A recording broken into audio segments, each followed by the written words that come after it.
That night, the cul-de-sac lights were glowing, music floated across the fences, laughter echoed where it never should have been.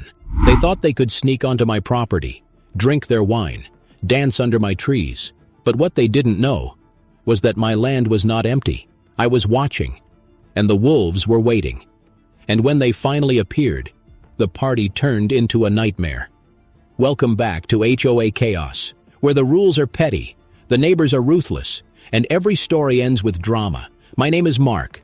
I live in a quiet suburban neighborhood in Colorado. I work from home, keep my head down, and mind my own business. But lately, the HOA has been making that impossible, especially our president. Karen, she fined me for my grass, for my mailbox, even for leaving my truck in my own driveway, and then she crossed the line. She planned her secret party on my land. Karen planned her secret party on my land, and from the moment I found out, I couldn't think about anything else. I sat on my porch that night, watching the same streetlights that had been there for 20 years. They looked calm, peaceful, like nothing was wrong, but I knew what was coming. The HOA had always been a circus. People fighting over lawn decorations, complaints about trash cans being visible for too many minutes after pickup, fines for kids' bikes left near the sidewalk. It was exhausting. But this was different. This wasn't about mailbox paint or lawn height. This was about control. And Karen wanted to prove she owned more than just the rules. She wanted to own me. She thought she could take my land, throw her little party, smile her fake smile while she sipped champagne on the grass I had worked for years to protect. And the worst part, she thought I would stay quiet, but I didn't.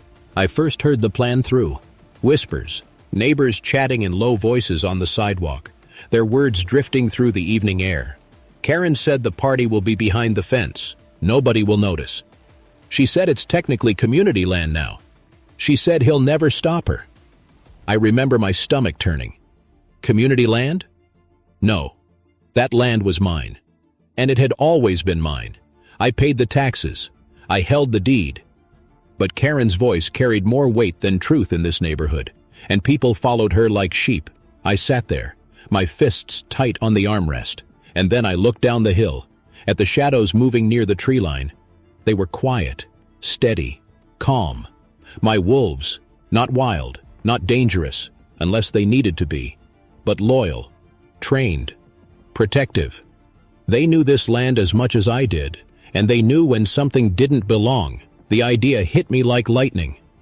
Maybe Karen's little party would be the night she finally learned a lesson. The days leading up to it felt strange. Neighbors were unusually friendly to me, like they were hiding something, smiling too much, waving too long. Even Karen herself gave me a fake sweet hello one morning while picking up her mail.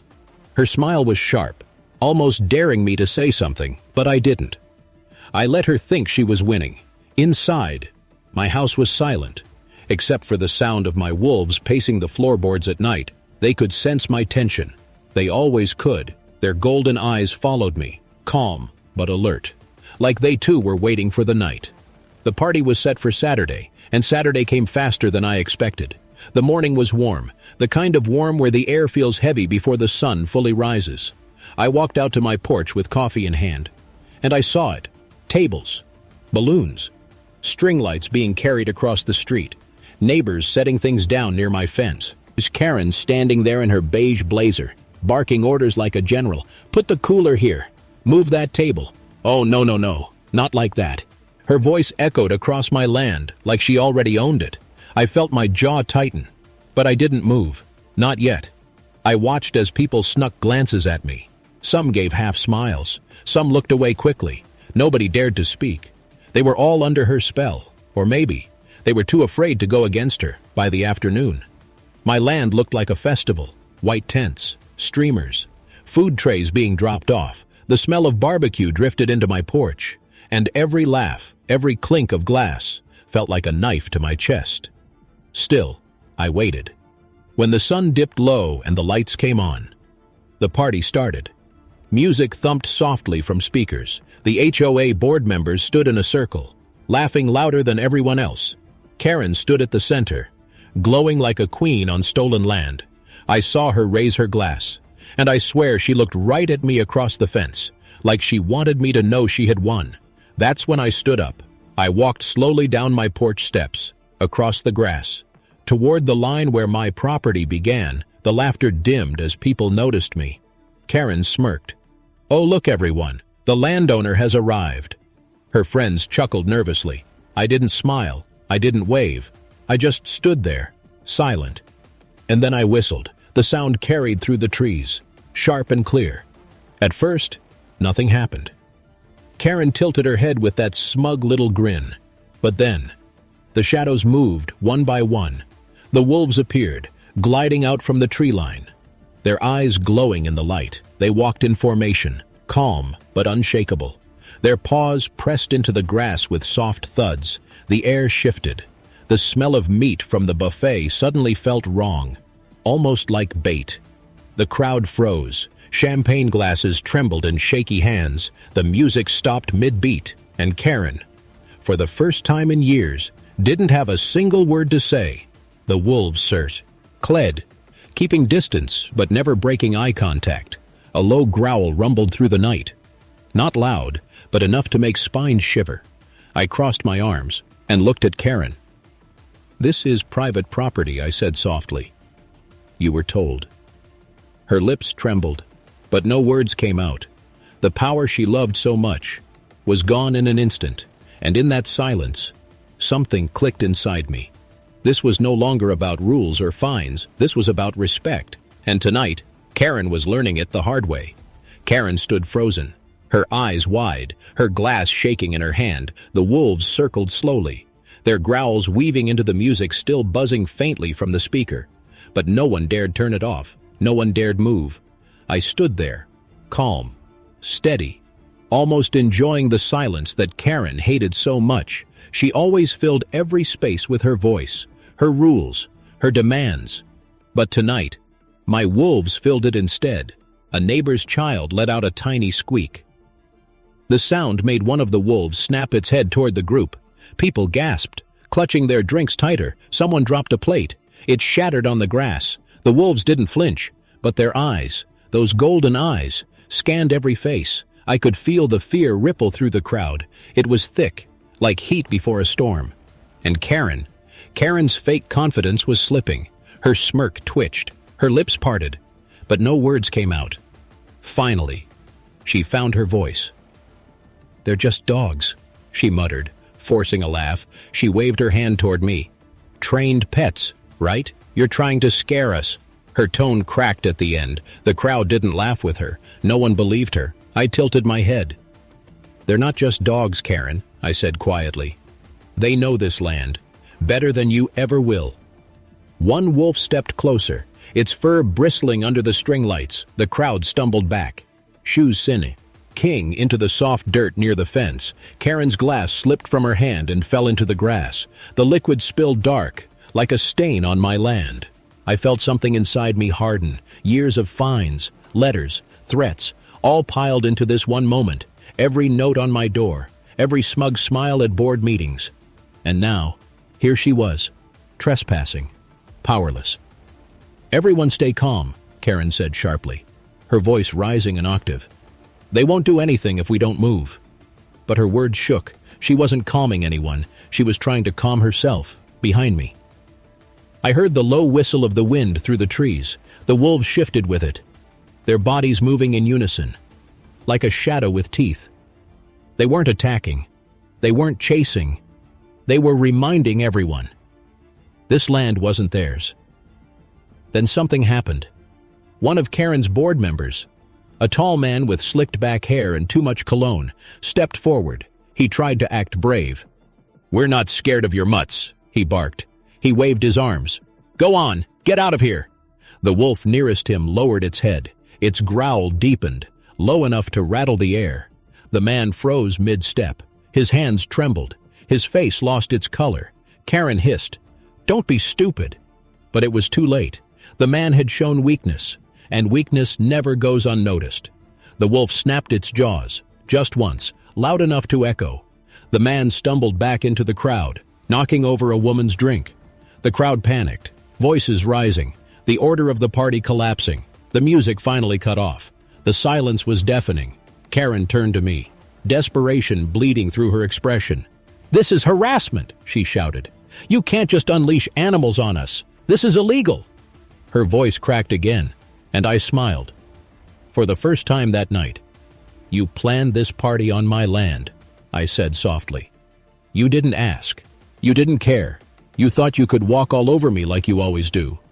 I took a step closer, my shadow stretching into the light of her party tent. "Boo, my land doesn't belong to you, and neither do I." Karen swallowed hard. Her hands trembled at her sides. The crowd looked at her, some angry, some terrified, some just waiting to see if she would finally back down. And then, the wolves sat down, every single one of them, as if on command. They lowered themselves into the grass, silent, staring. It was more terrifying than growling, because it meant patience, it meant control, it meant they could wait all night if they had to. The neighbors whispered among themselves, "This isn't safe. We should go. I told you this was a bad idea." One couple slipped toward the fence. Karen snapped at them, "Don't move. Nobody leaves." Her words were desperate, not powerful. The crowd ignored her, slowly, quietly. They began to drift away, one by one, like birds scattering from a broken nest. Karen's control cracked like glass. Her precious party was unraveling. Her guests were abandoning her. And all she could do was watch. I leaned against the fence post, my arms crossed. "Looks like your kingdom is falling, Karen," I said. Her head whipped toward me, her eyes blazing. "You'll regret this," she hissed. Her voice was low, venomous. But her hands betrayed her, still shaking, still weak. The wolves shifted again, rising back to their feet, their tails stiff, their ears forward. Karen stumbled back, her heels sinking into the soft ground. She looked around for help, but no one stood with her anymore. The string lights flickered, one bulb popping softly in the silence. The smell of cold barbecue clung to the air. Mixing with fear, it felt like the entire street was holding its breath. Karen finally whispered, "You think this scares me?" But even she didn't believe it. The tremble in her voice gave her away. I leaned closer to the fence, my eyes locked on hers. "This isn't about scaring you," I said. "This is about reminding you whose land this really is." Her lips parted, but no words came out. Her face was pale under the glow of the lights. Her face was pale under the glow of the lights. The queen of the HOA, reduced to a trembling guest on land she didn't own, and just when I thought the night couldn't get heavier. One of the wolves let out a long, low howl. The sound cut through the neighborhood, echoing off the houses, rattling windows. It was beautiful, terrifying, endless, and every single person still standing in that yard felt it in their bones. Karen's face broke, her eyes watered, her hands clutched her blazer. She looked around, but there was no one left to save her. For the first time, she was alone. The night after the party, the street was quiet, too quiet. Not the usual hum of cars or kids on bikes, not the laughter of neighbors grilling on their patios. It was silence, the kind of silence that comes after a storm, when everyone waits to see what happens next.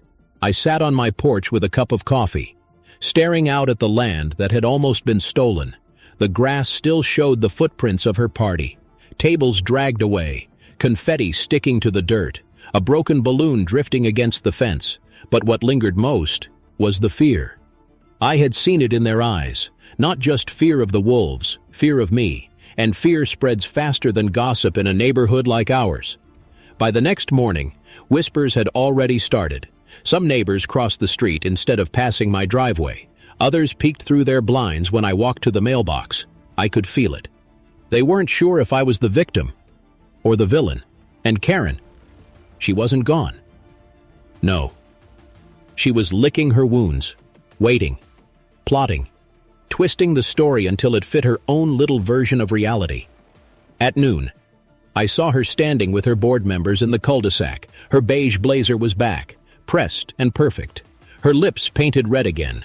She was trying to look unshaken, but her eyes darted toward my house every few seconds. I leaned against the window frame, watching. I couldn't hear every word, but I caught pieces. Dangerous animals, violation of safety, endangerment. She was already turning the night against me.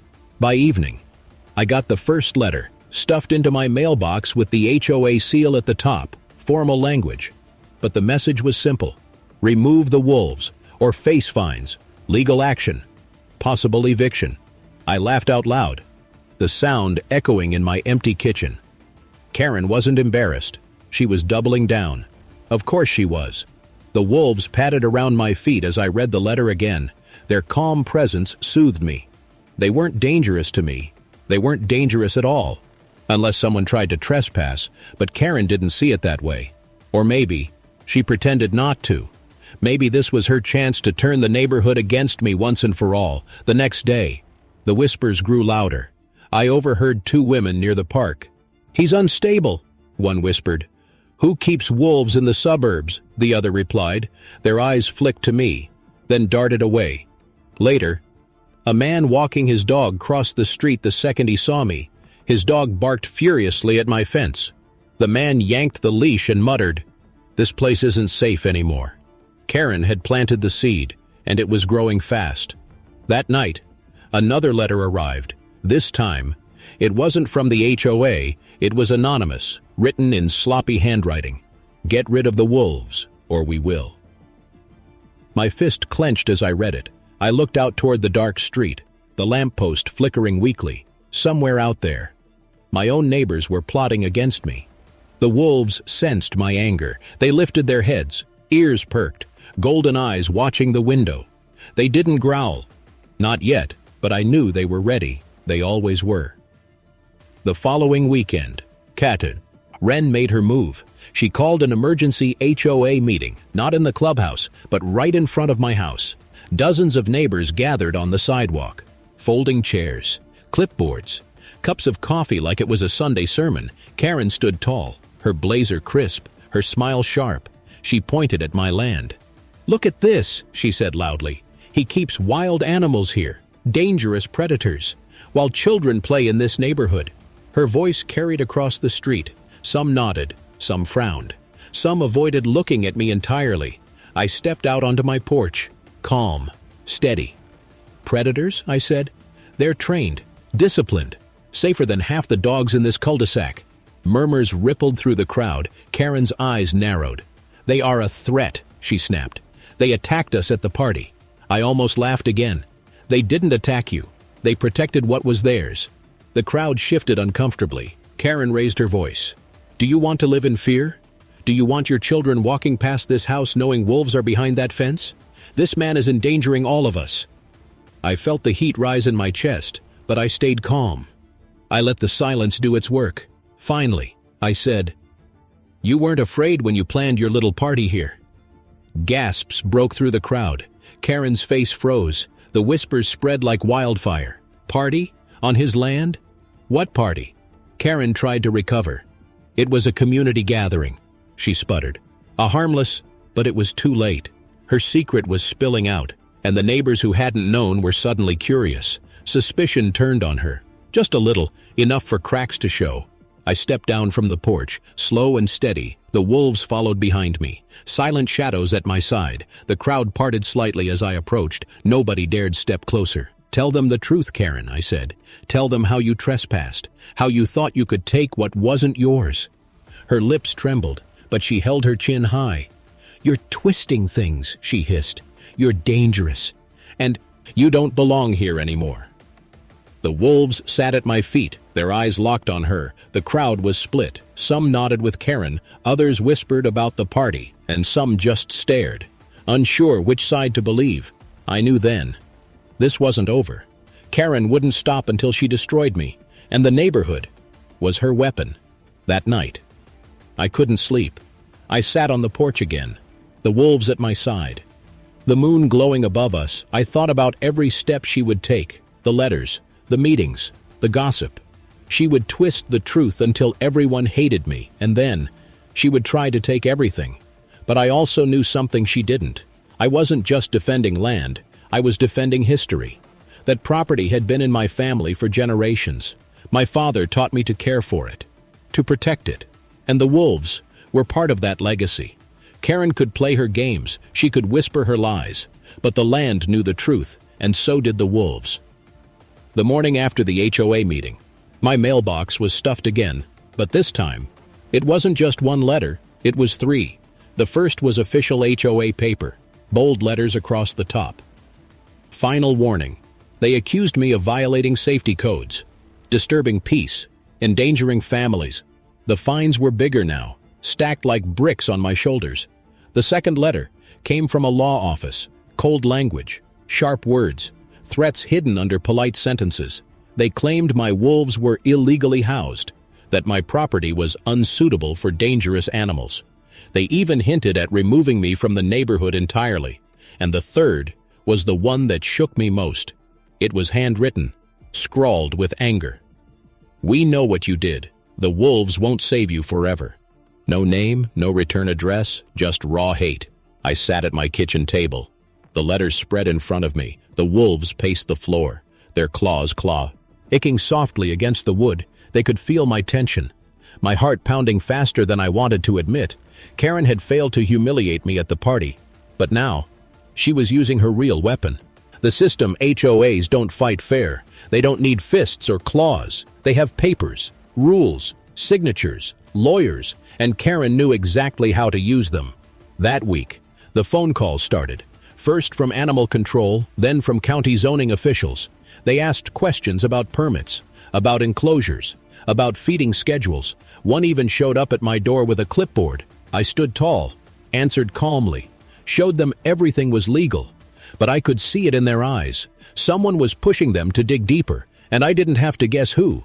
At night, I lay awake listening. Every rustle outside, every crunch of gravel in the driveway, made me sit up. The wolves sensed it too. They stayed close, their ears twitching, their golden eyes fixed on the dark windows. We weren't paranoid. We were hunted. One night, I caught them. 2 men near the fence, flashlights cutting through the trees. They whispered, laughed quietly, throwing rocks to try and get a reaction. The wolves moved fast. A growl tore through the night, sharp and deep. The men cursed, dropped their flashlights, and ran. I stood at the window watching their shadows vanish, and I realized this wasn't just Karen anymore. She had followers now, people willing to do her dirty work. The next morning, my driveway was spray-painted, one word, beast. I scrubbed at it until my hands burned. Neighbors walked by, pretending not to see, but I could feel their eyes. Some pitied me, some hated me, some just wanted me gone. Karen watched from across the street, arms folded, smile sharp as glass. She was winning the social war, and she knew it. That afternoon, I found another letter taped to my door. This one wasn't from her. It was from a neighbor I trusted once. "Please, just give up the wolves. We can't take the fighting anymore. Karen will ruin you. Save yourself." Save myself. That was the line that stuck, because maybe they were right. Karen had money, connections, control of the board. I had wolves. But how long could they hold back an army of papers and signatures? Still, I couldn't give in. Not now. Not after everything she had done. So I fought back in the only way I could. I showed up at the next board meeting. The clubhouse smelled like coffee and cheap carpet cleaner. Folding chairs lined up in neat rows. Karen sat at the front table, papers stacked high in front of her. Her eyes lit up when she saw me walk in, like a hunter spotting prey. The room hushed. Everyone waited. This wasn't just a meeting anymore. It was a showdown. Karen cleared her throat. "Mr. Landowner," she said sweetly, "you've chosen to join us. How nice. I assume you're here to discuss the removal of your animals." I leaned forward, my hands on the table. "They're not animals," I said quietly. "They're family. They're protectors. They're part of this land. And they're not leaving." Murmurs rippled through the room. Karen's smile didn't falter. She flipped through her papers, tapping them against the desk. "We have signatures," she said. "We have legal counsel. We can and will remove them, and if necessary, remove you too." Her words were sharp, but I didn't flinch. Instead, I pulled something from my pocket, the deed to my land. I laid it on the table. "This land doesn't belong to you," I said. "It never has. And you can stack every paper in this county against me. but it won't change that fact." The room went silent. Karen's jaw tightened. Her hands gripped her papers so hard the edges crumpled. I didn't wait for her reply. I stood, turned, and walked out. The wolves were waiting outside the clubhouse doors, and when people saw them sitting there, calm and loyal, they didn't look like predators, they looked like guardians. Still, I knew this wasn't over. Karen wouldn't stop until she broke me. And with every letter, every threat, every spray-painted word, she was getting closer. That night, I sat on my porch again. The moonlight painted silver across the grass. The wolves lay at my feet, silent, steady. And I wondered, how far would she go? Would she push until the law came crashing through my fence? Would she push until my wolves were taken away, maybe even destroyed? I didn't have the answers, but one thing was certain. The war had only just begun. The letters didn't stop. The calls didn't stop. The whispers in the street didn't stop. But one night, something changed.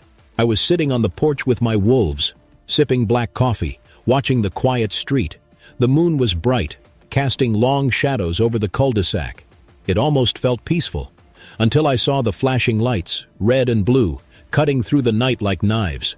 A county truck pulled up at the curb. 2 men in uniform stepped out, clipboards in hand, flashlights cutting across my yard. Animal control. Karen had finally done it. I stood up slow, my wolves rising with me. They stayed close, silent shadows at my side. The men hesitated at the sight of them, but then squared their shoulders and walked closer. "Sir," one said, "we've had reports of dangerous wildlife being kept on this property. We need to inspect your enclosures immediately." Reports. That was Karen's word for lies. I nodded. Calm on the outside, but inside, my blood boiled. "Come with me," I said softly. We walked to the back where the wolves had their enclosure. It was strong, reinforced, built by my own hands. Every lock, every gate, every fence was legal and secure. I showed them the feeding stations, the shelter, the clean water system. The wolves followed us at a distance, their eyes glowing under the flashlight beams. The men scribbled notes, muttered to each other. One of them finally looked at me. "They're well-trained," he admitted. "I expected—" He trailed off. But I knew what he meant. He expected wild beasts, not calm guardians. I crossed my arms. "They're part of my family," I said. "They're no danger to anyone who respects the fence." The men exchanged looks. Finally, they nodded. "Everything appears in order. We'll file the report." Relief washed over me, but it didn't last, because when I walked them back to the front, Karen was standing there, her blazer buttoned tight, her arms crossed, her eyes gleaming with fake innocence. "Everything in order?" she asked sweetly. Her tone dripped with poison. The men gave her a short nod. "Yes, ma'am. Perfectly in order. No violations here." Karen's smile cracked, just for a second, but I saw it, her mask slipping as they drove away. She turned on me. "This isn't over," she hissed. "You think you can hide behind your little pets? You think you've won?" I didn't reply. I just whistled softly. The wolves padded forward, their presence enough to make her take a step back. Her heels clicked sharp against the pavement as she stormed away. But I knew what that look meant. She was planning something bigger, something worse. The next week, the official notice came. Not a letter this time. A summons. Karen had filed a lawsuit through the HOA. Not just about the wolves, about my land itself. According to her, the property line was unclear. She claimed my land was partly community property, that my fence cut into shared space, that the wolves were kept on illegally claimed ground. It was nonsense. I had the deed. I had the records. But Karen didn't care about truth. She cared about dragging me through fire until I burned out. The court date was set, and in the days leading up, the neighborhood grew colder. Some neighbors avoided me completely. Others whispered in groups on the sidewalk, their eyes darting to my house. And every time, I saw Karen's shadow behind them. Her influence was poison, and it was spreading. The wolves sensed my stress. They paced more at night. Their ears twitching at every sound. Sometimes they howled long into the darkness, and I couldn't tell if it was warning or morning. The day of the hearing arrived. The courthouse was gray, cold, filled with the smell of dust and paperwork. I sat at one table, Karen at the other. She wore her victory smile, her lawyers shuffled thick stacks of paper. Mine was thinner, but it was the truth. The judge listened. Karen's lawyer spoke first. They painted me as reckless, dangerous, unfit to live in a family community. They showed pictures of my wolves, zoomed in on teeth and claws. They twisted the story of the party, made it sound like I unleashed predators on innocent guests. Neighbors had signed statements, lies, exaggerations. Fear turned into ink. Then it was my turn. I stood. I spoke slowly, carefully, about the land, about the deed that had been in my family for decades, about the enclosure, the training, the legality of every single piece. I told the truth about the party, how Karen had trespassed, how she had mocked me, how the wolves never attacked but simply protected. The courtroom was silent. Even Karen's smirk faltered when I laid the deed on the table again. The judge studied it carefully, and for the first time in weeks, I saw a crack of light, but judges move slow. He didn't rule that day. He said he would review and consider. As I left the courthouse, Karen leaned close, her perfume sharp, her whisper sharper. "You won't last, you know. Even if you win here, I'll make your life hell until you're gone." I looked at her, and I realized something. She wasn't fighting for the neighborhood anymore. She was fighting for herself. This was personal, and she would burn down everything to see me lose that night. I sat on the porch again, the wolves at my feet, the moon heavy in the sky. I felt tired, worn, but not broken. Karen had thrown the law at me. She had turned neighbors into enemies. She had tried to strip me of land and family. But still, we stood. The war wasn't over. The biggest battle was still and I couldn't help but wonder, when the final strike came, would it be in the courtroom, or right here at my fence under the cover of night? The courthouse hearing didn't break me, but it didn't end her either. Karen walked out of that building smiling like she had already won, and the neighbors saw it. That smile was poison, and it spread faster than truth ever could. The next days felt heavier than any before. The cul-de-sac no longer felt like home. It felt like a battlefield. Groups gathered in driveways whispering. Sidewalk conversations stopped the second I stepped outside. Some waved at Karen like she was their queen. Others looked at me with fear in their eyes, and some avoided both of us completely. But silence can be louder than words. I spent my nights on the porch, the wolves close by, pacing slowly along the fence line, their bodies like shadows, their golden eyes glowing in the dark. Every sound made them perk their ears. Every rustle in the bushes made them growl low in their throats. They knew what I knew. Karen wasn't done. It happened on a Friday night. The air was warm, but the sky was restless with clouds. I heard engines before I saw lights. Not one car, not 2, 4, 5. Pulling into the cul-de-sac together. Doors slammed. Voices rose. I stepped onto the porch, and there she was, Karen, leading a crowd of neighbors like an army. They carried signs, "Remove the wolves. This is not safe." Some even had torches in their hands. It wasn't just a protest. It was a mob. Karen stood at the front, her beige blazer shining in the streetlight. "This ends tonight," she shouted. Her voice cut through the night air. "You can't terrorize us anymore. You and your animals are leaving." The crowd cheered, loud, angry, full of fear disguised as courage. My wolves growled deep. Stepping forward in unison, the sound silenced half the crowd, but Karen didn't flinch. Her eyes locked on me. She was ready to burn it all down. I raised my hands. Calm, steady. "You're trespassing again, Karen," I said. "This is private property. You and your friends need to leave before someone gets hurt." Laughter broke through the crowd. Not all of them laughed, but enough to make the air colder. Karen smirked. "You think your pets scare us?" She pointed toward the fence. "Take them down." The crowd hesitated. They looked at the wolves, the glowing eyes, the sharp teeth, the bodies coiled like springs ready to snap. Nobody moved. That's when Karen stepped closer. Her heels clicked against the pavement, each step louder than the last. She stopped at the fence. She leaned forward, her face twisted with rage. "You don't belong here," she whispered, "and I'll prove it." She lifted her hand, a rock glinted in the porch light, and before I could speak, she threw it. The rock slammed against the enclosure with a sharp crack. The wolves exploded, snarling, snapping, teeth flashing under the lights. The crowd screamed, stumbling back, signs falling to the ground. Karen froze, her hand still outstretched, her confidence shattered in a single moment. The wolves pressed against the fence, their growls shaking the night, but they didn't break through. They didn't attack, they just stood their ground. I stepped forward, my voice cutting through the chaos. "You see," I shouted, "they're not monsters, they're protectors. They didn't hurt you, even after you provoked them." The crowd was split. Some still screamed for removal. Others looked shaken, doubt creeping into their eyes. Karen's face turned red. She wasn't just angry now. She was desperate. "You're a danger," she shrieked. "You're insane. You and those beasts are going to destroy this neighborhood."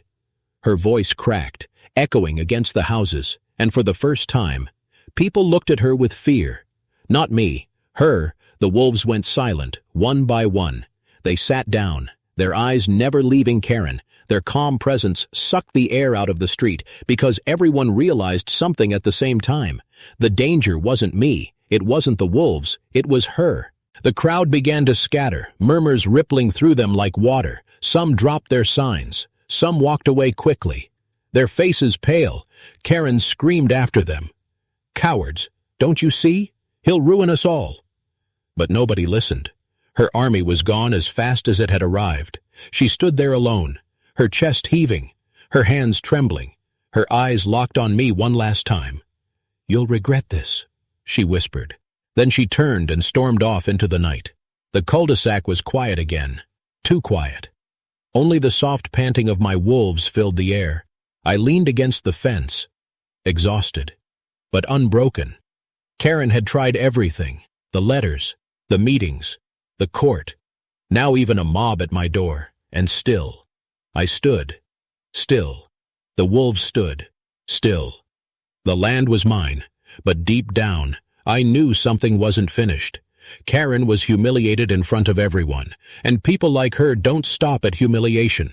They strike again, harder, darker, when no one is watching. That night, I barely slept. I lay awake, staring at the ceiling, listening for footsteps on the gravel, listening for voices in the dark. The wolves patrolled the fence, their movements steady, their growls soft. They knew what I knew.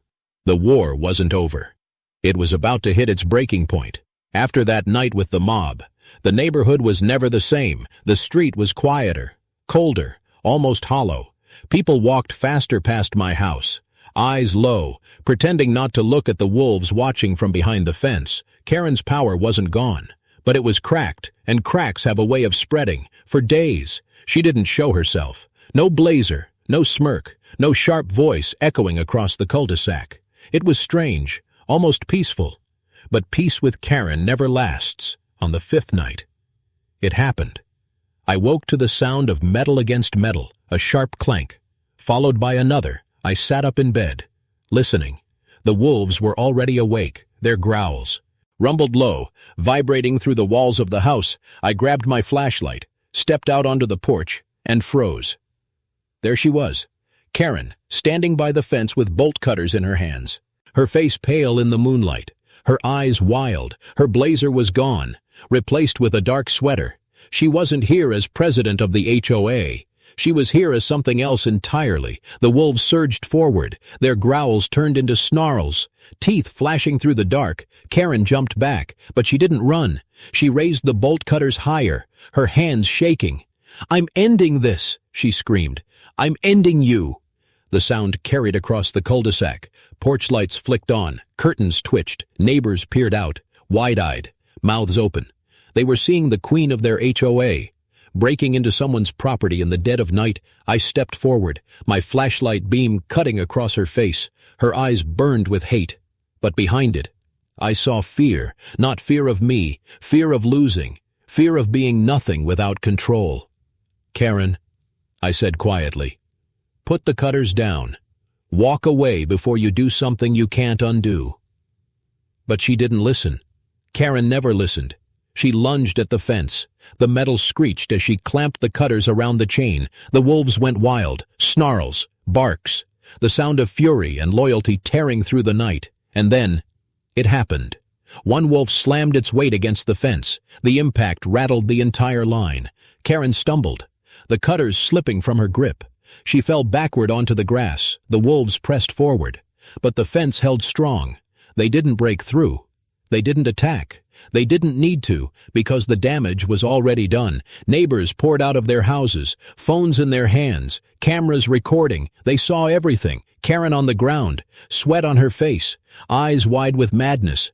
The queen of rules, caught breaking the biggest rule of all. I didn't speak. I didn't need to. The neighborhood spoke for me. What is she doing? She's trespassing. She's insane. The words spread like fire. Karen scrambled to her feet, brushing grass. From her sweater, her eyes darted around, desperate for support. But there was none. Not anymore. One man shouted, "You tried to break into his property." Another yelled, "You're the danger here, not him." Karen's face twisted. "You don't understand," she screamed. "He's dangerous. He'll ruin us all." But her words fell flat. Nobody believed her anymore. Not after what they had seen with their own eyes. Police lights flashed at the end of the street. Someone had called them. Maybe several people had. Karen froze. Her lips parted, but no words came. Her eyes darted between me, the wolves, the neighbors. And for the first time, she looked small. The officers stepped out. They listened. They watched the videos neighbors showed them. And then, they took Karen by the arms. Her protests rang through the cul-de-sac. "I'm the president. I'm the board. You can't do this to me." But the cuffs clicked shut anyway. The neighbors stood in silence, some shaking their heads, some whispering to each other. And me. I just stood by the fence, the wolves at my side, watching as Karen's kingdom crumbled under the weight of her own madness. The police car pulled away, the red and blue lights faded, and the street was quiet again. Truly quiet, for the first time in years. Days later, a letter arrived. Not from Karen, from the HOA board, without her. They had no leader, the others resigned. Some out of shame, some out of fear. The HOA dissolved. Just like that. The monster that haunted me was gone. The neighborhood changed slowly after that. The whispers faded, the stares softened. A few brave neighbors even stopped by. Not to complain, but to talk. They asked about the wolves, about the land, about me. And little by little, they began to see the truth. The wolves weren't danger. The danger had been wearing heels and a beige blazer all along. Sometimes, I still sit on the porch at night, the moon above, the wolves at my feet, Timubilu. The air feels lighter now, safer, but every once in a while, I think of her, Karen, and I wonder where she is now, what she's plotting, if she's still dreaming of control in some other unlucky neighborhood. But then, I look at the land, at the wolves, at the home that's still mine, and I smile, because this time, the land won. So tell me this. If your HOA president went so far as to break into your property at night, would you let the law handle it like I did? Or would you take matters into your own hands before it ever got that far?